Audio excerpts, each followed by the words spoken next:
so excited. Sorry. Fantastic. Of course, it's great to meet you. How's everything going? All right. I'm really excited about joining this course, and I'm really excited about getting a chance to give myself a refresh or restart so that I can hit my goal score. Of course, fantastic. Well, I'm excited to have you on board. What's the biggest challenge that you're facing right now where you could use some support? Well, I think it's just, um, I see. I guess figuring out where to start, right? So I, of course, got your course, your 3 month course, right? And or study guide, I'm sorry.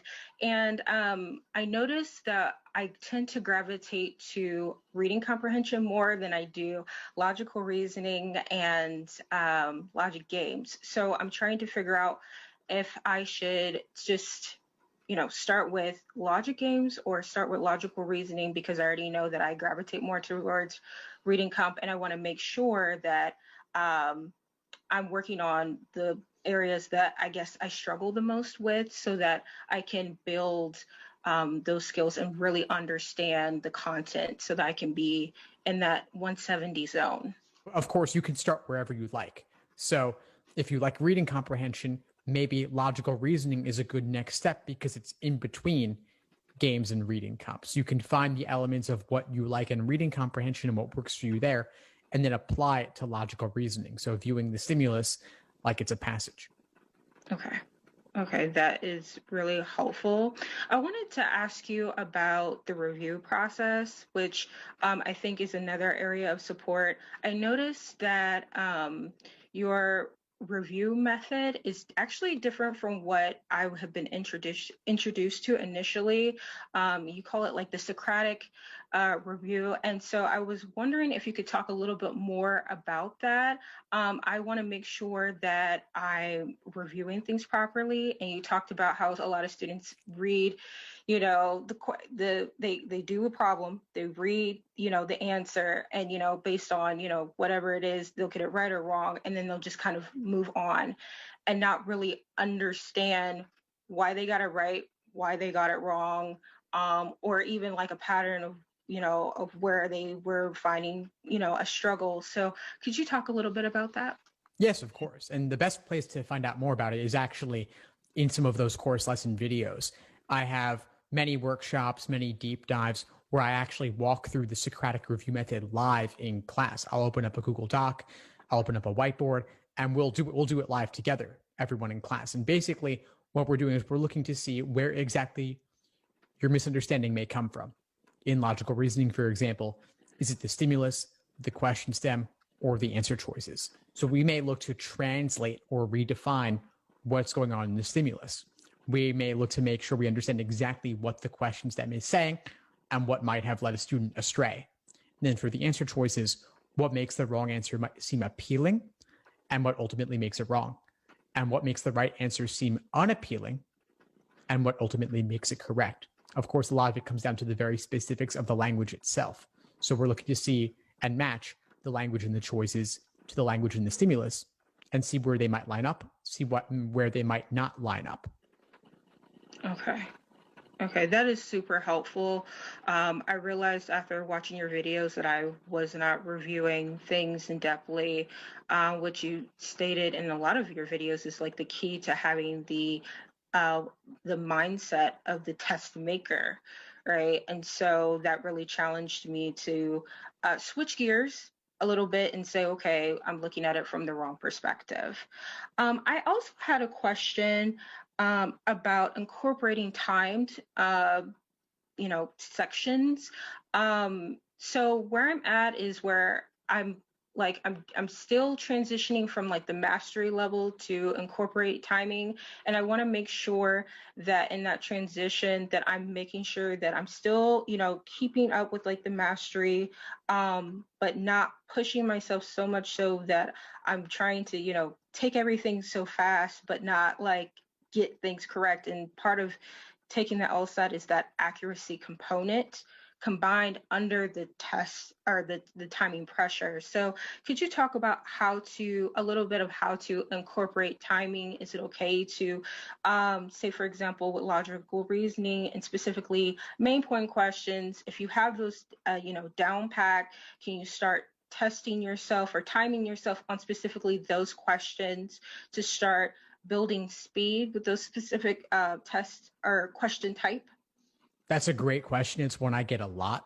I can understand if you have 25 or so questions in approximately 35 minutes, you could then aim to do a logical reasoning question in maybe a minute 20, a minute 15, something along those lines.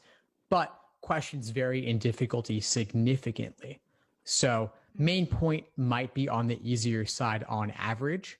So maybe you'd want to typically do those in less than the average amount of time. But there are also some tougher main point questions. And in reality, you're never going to be asked to do a given specific question in a certain amount of time down to the minute and second. So for that reason, I actually would not recommend timing individual LR questions, nor would I recommend timing individual games to 8:45 or individual passages to 8:45 as well. I would treat the sections holistically and work on your pacing so that you're completing the entire section in 35 minutes standard. And then how you allocate your time within that is totally up to you. Okay, that's definitely good to know. And I had, sorry, one last question.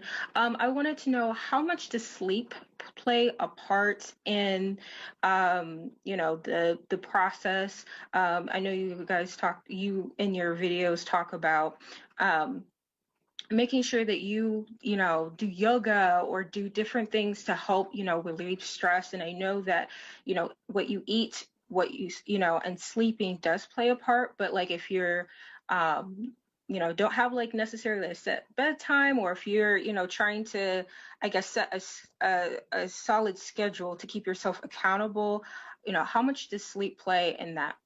That's a great question. I mean, I could tell you sleep is important. It might be Of course. useful for you to discover it for yourself, though. So let's say, how do you perform when you've gotten enough sleep? How do you perform when you haven't? So standard, let's say, ideally 7 to 8 hours versus 5 hours. Do you notice a difference there? You said you don't have a set sleep schedule when you go to bed. I mean, you could set it for yourself, right? Nobody's going to assign it to you, but you could say, I've got to be in bed, lights out, screens off by, let's say, hypothetically, 11 p.m. And then wake up the same time every day, go to bed approximately the same time every day, and see how that works for you if you're doing well and you're feeling well versus randomness based on circumstance or just whatever happens that day. Okay. Well, I mean, that makes sense. I was just curious to see like if there were like certain studies I should be looking at, indicating, these, how many hours of sleep, regularly is going to help you, get so many gains, right? Per month or whatever, as far as towards whatever your score, your goal for your test is. So I think that that's definitely interesting, and I will be making sure to do research on that. I have another question. Sure, as sure. well. Of course. I just want to stay on this for one more minute, though. I mean, Go ahead. you could look up all the studies you like, and I could tell you sleep is important. I think you also probably know it's important, or you wouldn't be asking me the question, right? So, I guess the issue is, I mean, do you need objective third-party data on this, or do you just need to try it out for yourself and set up the habits and routines for yourself so that you can meet the goals you have for yourself? Because you might know theoretically it's a good idea to get enough sleep, just like exercise, is good. Eating healthy, is good. These are all fairly common sense, everyday things that we know in the abstract, but can be difficult to apply due to external factors or due to temptations or just due to how Silicon Valley has engineered social media to be addictive, right? Like these are all things that we know on one level, but then you've also got to set up the structure for yourself so that guesswork, chance, temptations don't play a role.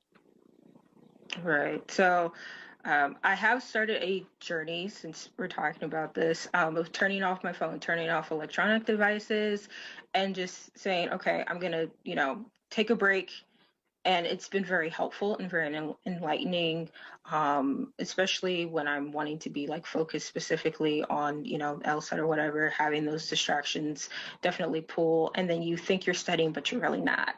So, so that's just something that I've like kind of grown into during this process. And I think for me, it's been a transformative process. That's Definitely. incredible. I'm glad to hear it. I mean, that right there is a structural thing you implemented and you've seen the benefits from it already. So you might want to think about what other structural changes you can implement that are just default there for yourself so that you'll be set up for success. Definitely. And then I think my last question, or final question, because I think I said it was the last time. That's okay. Was so this how much to study, and I know you've talked about this extensively, making sure that you don't get the burnout. And so based off your previous videos, I decided to cap it at 6 hours. 3 hours in the morning, 3 hours later that evening, right, with some hours in between for break.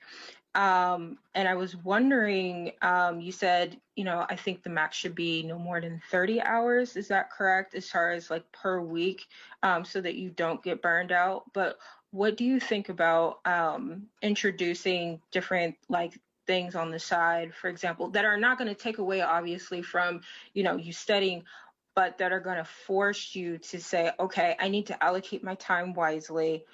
This is how much I'm going to do. I'm going to stop. I'm going to take a break and then come back to it, just so that you have a balance. Because I'm also recognizing that this test not only requires so much, but it also requires you to balance things, right? Yeah, it's an excellent point. Yeah, we do want to avoid the burnout. 30 hours a week, I think, is a generally reasonable maximum amount to put in. In some cases, I think folks could do more if they structure their day right and they don't have too many other obligations. And again, I think this does come back to structure. So one technique, for example, would be using the Pomodoro method, having cycles of work and cycles of break built in by default. There are even apps for this that can help with it. You could set up your daily schedule where you have a break for lunch by default at a certain time. So you might say you'll do 2.5 hours in the morning, 2.5 hours after lunch, and that could be it, and you're done for the day. Okay, so that's kind of how I was doing it, but instead of like, because I looked at the Focus app, I believe that you talked about, how it has like, like every 25 minutes and you can change it. So I've been doing like every like 50 minutes or 55 minutes break, and doing that in cycles. And then also doing some hobbies on the side, like I'd like to do research. And so that's kind of helped me start to balance things out. Perfect. Love it. I'm glad you're putting it into practice. Yes. Thank you. Yeah, of course. Well, Jocelyn, before we sign off, what would you say is the biggest insight you got from our call today? I think the biggest insight for me has been I guess like the whole experience, how like we discussed so many topics, but holistically, they help you achieve. And so that has been, I think, the takeaway is that you can't have just one, you can't be really high on one thing and then really low on something else. Like you have to have a balanced approach. And so I feel like our discussion has given me a better sense of how to be balanced and how to take that approach. Fantastic. You got it. Well, it was great connecting with you. Keep in touch if you need anything, and I'll see you in class. Alrighty. Thanks. Thanks for tuning into the show. Please subscribe if you haven't done so already to be notified of new episodes as I release them. And feel free to reach out if you need anything at all as you move forward with your prep. I'm happy to help however I can. In the meantime, I'll wish you all the best and take care.